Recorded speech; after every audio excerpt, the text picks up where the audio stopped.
Welcome to my channel. I'm Scott, and in this video I'm going to walk you through the process of valuing Marvell stock by analyzing their financial statements and dissecting their financial ratios so we can determine if it's a buy or a sell. Let's get started with the model. This is a large cap company, 107 billion market cap. They're trading at 124 a share, and they have 860 million shares outstanding. Marvell develops and produces semiconductors. They have over 10,000 patents. The company was incorporated in 1995, headquartered in Wilmington, Delaware. Let's look at their financials. The way you value a company is you estimate the free cash flows into the future, and then you discount those numbers back to today's value. That's what we're doing in this video. And free cash flow is cash flow from operations minus capital expenditures. They did have $600 million of free cash flow in 2022. It grew 69% to almost $1.1 billion in 2023, pretty much flat in 2024, but it's up again, up 38% in the trailing 12 months to their highest ever, $1.4 billion. Really good margins. They convert 26% of their revenue into free cash flow. Net income is the profit or loss on the income statement. It's revenue minus expenses. And that's negative each year, and the negative is getting worse. A loss of $1.5 billion in the trailing 12 months. Revenue is the sales for the company, and that peaked in 2023. It came down in 2024, and it came down again in the trailing 12 months. What's going on here? You usually see revenue increasing, not decreasing. They pay a really small dividend, 1/4%, and they could cover that 5 times with their free cash flow. We estimated 4 years of future free cash flows. We also estimated a terminal value, which is all cash flows past year 4, that's $99 billion. We discounted those numbers back to today's weighted average cost of capital. We get a value of the company of $85 billion. We divide that by 860 million shares. And we get a calculated stock price of $98. They're trading at 124, so they're trading at a 27% premium. It's a sell according to the model. Do you think it's a buy or sell? Let me know in the comments. There are 64 companies in the same industry as Marvell, and if they have a number in red, they're worse than the median. If they have a number in blue, they're better. They don't spend much on CapEx, so this implies they're fabless. They probably outsource their semiconductor manufacturing to companies like Taiwan Semi. Their debt-to-equity ratio is between the median and average. For every dollar of equity, 30 cents of debt. They pay a really small dividend. They generate almost the same amount of free cash flow as the median for the industry. They rank 10th in market cap, some really big companies in this industry. They're trading at 8 times book value. We can't look at their PE, negative earnings. They're trading at 76 times free cash flow. Qualcomm is the best of the top 10, trading at 17 times free cash flow. They're trading at 20 times revenue. They only generate $5.4 billion of revenue, less than half the median. But they're still growing. Their 5-year annual revenue growth rate is 15%. NVIDIA is growing the most at 62%. The stock is trading close to its 52-week high, but 125% above its 52-week low. So this might not be the best time to buy it. If you put $10,000 into this company 10 years ago, you'd be really happy. Close to $90,000 today, an 800% return, a 24% annual return. To summarize, I have them trading at a 27% premium. I give them a ranking of 6 out of 10. I think it's a really good company. Would I buy a short-term? 4 out of 10. It's trading close to its 52-week high. I would buy it as a long-term play if I held it for 3 to 5 years. So that's 7 out of 10. They look really inflated according to their price multiples, so ratios 2 out of 10. Financial 6 out of 10. It would be higher, but their revenue isn't really growing that much. It's actually down since 2023. Let's take a look at their income statement. This is the 3 months ending 11/2/2024, the 3 months ending 10/28/2023. Revenue is up slightly, $1.4 billion, now it's $1.5 billion.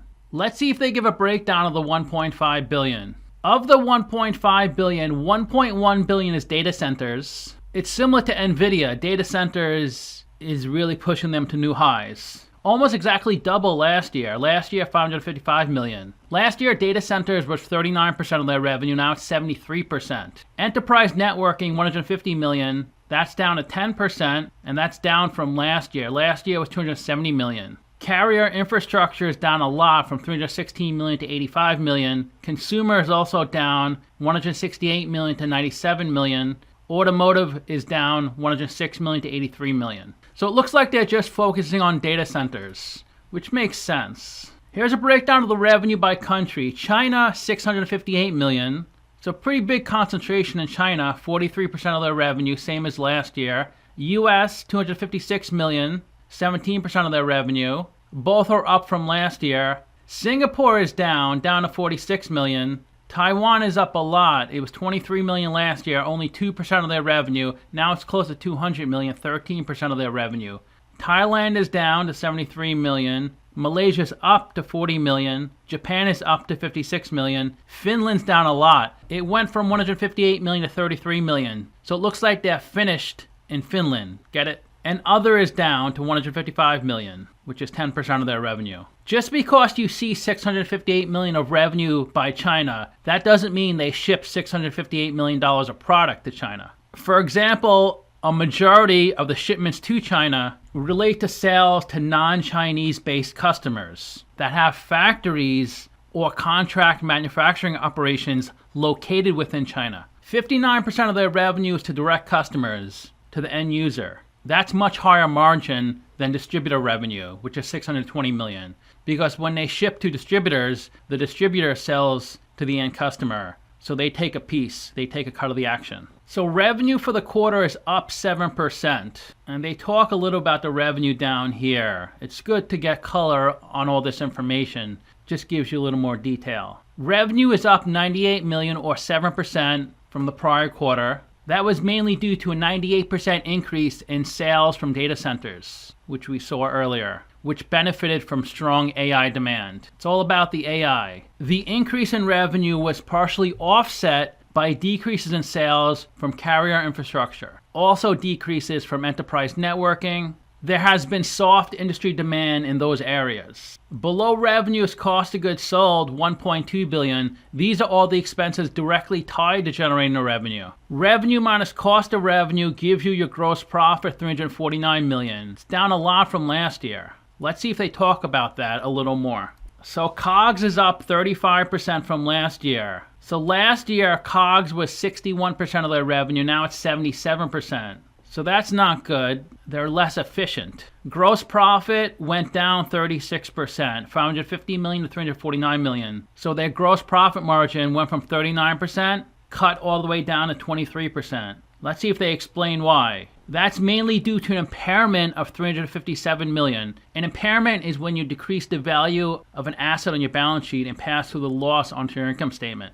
That impairment was for acquired intangible assets, inventory, property and equipment, and other non-current assets. Let's look at their operating expenses. R&D, nearly $500 million, flat from last year. SG&A, 205 million. Restructuring, there's that impairment, 358 million. So total expenses, 1 billion, up a lot from last year. Last year was 700 million. It's up about 43%. Let's see if they give more color on the operating expenses. R&D is up 1.6% from last year. Last year was 34% of their revenue. Now it's 32%. So they don't talk much about R&D. They just say it was flat when you compare this year to last year. SG&A went down 3.6%. So last year it was 15% of their revenue. Now it's 13.6%. SG&A decreased 7.7 million. The decrease was due to charges for intellectual property as well as lower depreciation and amortization. That was offset by higher employee compensation expenses. Restructuring went up 10,000% from 3 million to 358 million.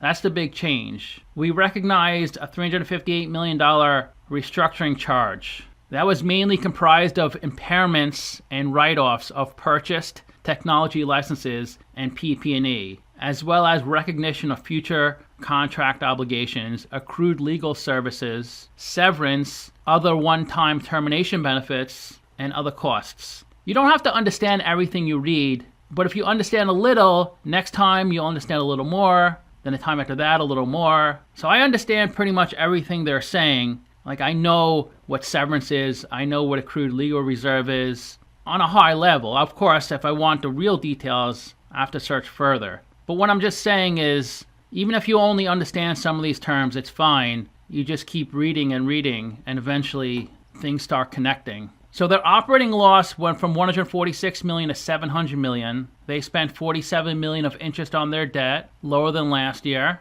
or actually higher, because negative 47 million is a higher number than negative 53 million. But you know what I mean. So their pre-tax loss, 750 million, 74 million of taxes, net loss of 676 million. Last year was a net loss of 160 million. So their loss per share is 78 cents compared to 19 cents last year. And they did add some shares, only 3.1 million shares. Last year, 862.6 million, now it's 865.7 million.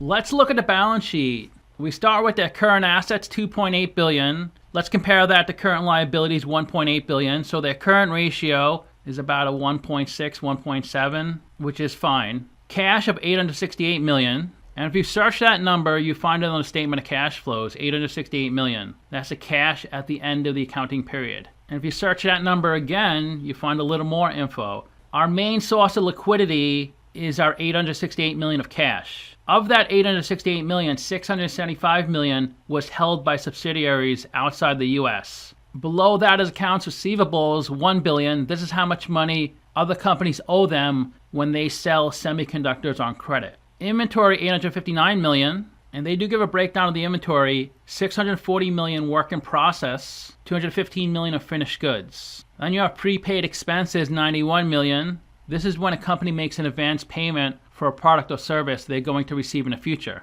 Let's see if they give more information on that.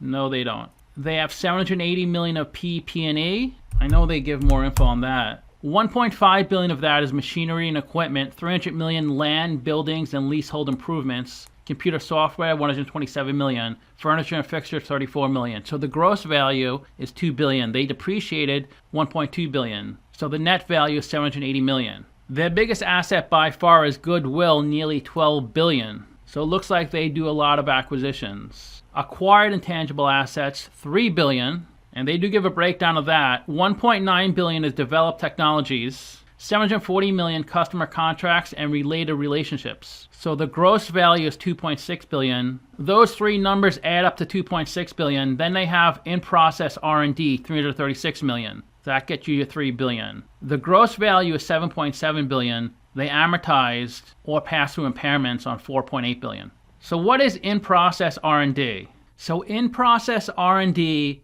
is all intangible assets that are at the research or development stage. So if you acquire another company and they're currently working on something in the R&D stage doing research, then you have to report that dollar amount on your balance sheet as in-process R&D. When acquired as part of a business combination, like a merger or acquisition, IP R&D is recognized and recorded at fair market value. And this dollar amount is expensed onto the income statement or amortized, which is what Marvell is doing. In-process R&D became pretty popular in the mid-90s, and that's because of acquisitions from tech and science-based companies. What really raised eyebrows was when a company acquired another company and immediately expensed that IPRD, as it says right here. So they give an example. When IBM acquired Lotus in 1995, they paid 3.2 billion for that company. Remember Lotus 123? It was a predecessor to Excel.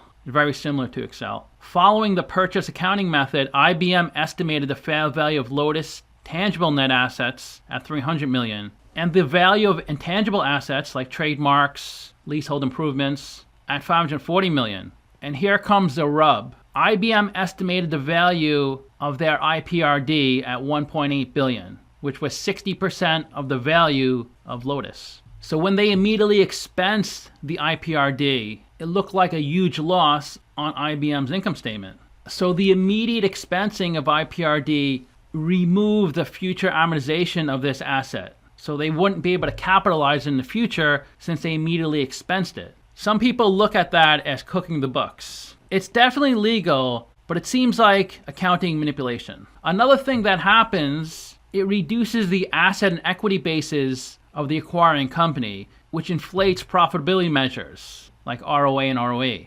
Total assets 20 billion, last year 21 billion. Liability 6.3 billion, same as last year. Their biggest liability is long-term debt, almost 4 billion. I'm sure they give a breakdown of this.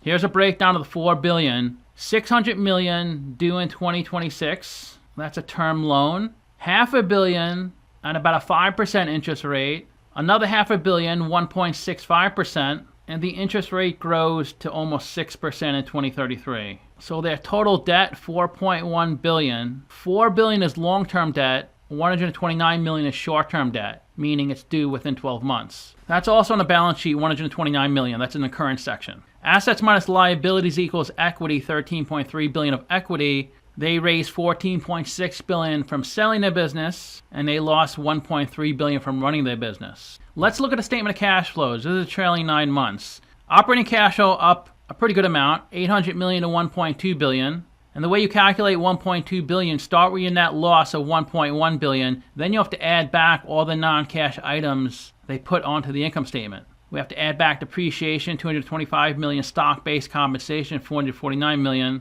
$800 million of amortization of acquired intangible assets. That impairment, $524 million. So that's how you get the positive $1.2 billion. That's why you should look at the statement of cash flows and not just rely on the income statement. In their investing section, they had a cash outflow of $230 million. Most of that was PP&E, $214 million. Last year, $265 million. In their financing section, they had a cash outflow of $1 billion. $500 million was from buying back stock. $155 million of dividends, similar to last year. Let's look at a company on Simply Wall Street. Its last price, $124, $107 billion market cap, down 0.6% in the past week, up 82% in the past year. Here's where the stock has been trading since 2000. It IPO'd in July of 2000 at $14. It went up about 50% in the first 2 months. So if you bought it at IPO, you were probably loving life. But then it really came down. But shortly after the IPO, there was a dot-com crash and other really bad things in the market. It looks like it reached its lowest point in March 2001. It was $253. So you could have retired if you got it back then. Of course, you need to sit on it for a couple of decades. And then it ran up to $34 in 2006. So if you bought it in 2006, you probably didn't hold the stock that long because it took 14 years to get back to the low 30s. It came down to $5 in 2008. That was during the Great Recession. It looks like it got down to 18 in the COVID crash. And then it ran all the way up to $90. That was at the end of 2021. Then over the next 18 months, it came down a lot, down about 60% to 40. And that would have been a great time to pick it up because it's done really well in the 18 months since then, going from 40 to 125. And it's currently trading at its all-time high, or pretty close. It looks like its all-time high was in December at 125. Now it's currently trading at its all-time high. It reached its highest point ever on January 23rd, 126.06. It closed January 24th at 124.02. Simply Wall Street's valuation is 73. They say the stock is 70% overvalued. 34 analysts priced this stock at 128, pretty much where they're trading at. Here's their revenue since 2014. It was $3.4 billion, and it was down to $2.2 billion in 2016. It finally got back up to its 2014 levels in mid-2021. It reached its all-time high, $5.9 billion in 2023. It's down since then. It's down to $5.4 billion. They were debt-free in 2014 up through 2018. They did add some debt in mid-2018 to $1.9 billion. Its peak was almost $5 billion in 2021. Now it's down to $4 billion. But their equity is always a lot higher than their debt, as you can see here. Equity $13 billion, debt $4 billion. They don't have too much cash on their balance sheet, $868 million, but they have such little debt, so it's not too big of a deal. Here's their dividend yield since 2015. It was 1.5%. Its highest was 2.7% at the end of 2015, but it's just gone down since then. They pay a really low yield. The forecast for 2027 is 0.2%. It looks like they keep their dividend payment pretty constant. It's a quarterly dividend. It was 6 cents in 2015, and it's still 6 cents, so they always pay the same dividend.